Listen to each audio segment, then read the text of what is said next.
Les studios Disney ont été créés en 1923 par le célèbre Walt Disney. Il n'en était pas à son coup d'essai car il avait déjà créé un autre studio d'animation du nom de l'Infogrames pour lequel il avait réalisé quelques courts-métrages.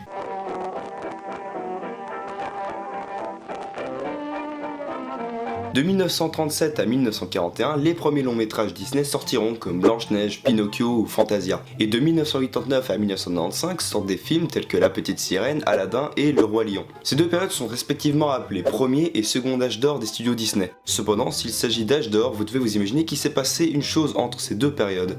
C'est ce dont on va parler aujourd'hui, la crise des studios Disney.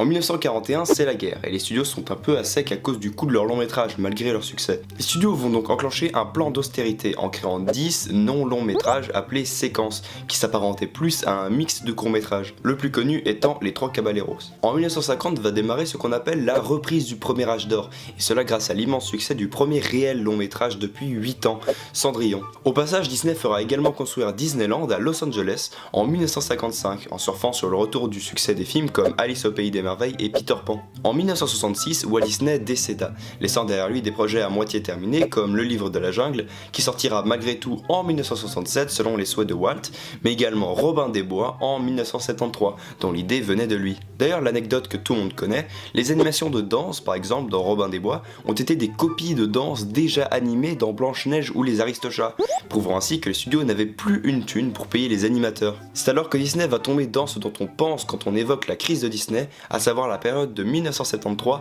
à 1988. Pendant cette période, aucun long métrage ne fut produit. Tout le budget de la Disney Company était investi dans les parcs et dans la production de courts-métrages pour la télévision. Mais tout va changer à l'arrivée de Michael Eisner en 1984, qui va totalement réorganiser le compartiment d'animation de Disney et va lancer de nombreux projets en créant par exemple la bande à Picsou. En 1984, Ron Miller, alors président de Disney, crée le studio Touchstone Pictures, qui est le département réservé aux films dits plus adultes de Disney, qui fera par exemple Armageddon. C'est ainsi qu'en 1988, l'excellent Qui veut la peau de Roger Rabbit sortit et engrangea 329 millions de dollars au box-office mondial, permettant alors à Disney de remonter la pente et de regagner une estime des longs métrages d'animation, en voulant profiter du succès du film dans lequel beaucoup de personnages de Disney apparaissaient. Disney, qui désormais avait de nouveau de l'argent, investit dans un long métrage d'animation pour la première fois depuis 16 ans, en produisant La Petite Sirène. Disney vécut alors son deuxième âge d'or en sortant les énormes succès de La Belle et la Bête, Aladdin et Le Roi Lion. L'année 1995 fut marquée par la sortie de Pocahontas, mais surtout par la sortie de Toy Story, laissant la place au studio Pixar et marquant ainsi la fin du second âge d'or des studios Disney.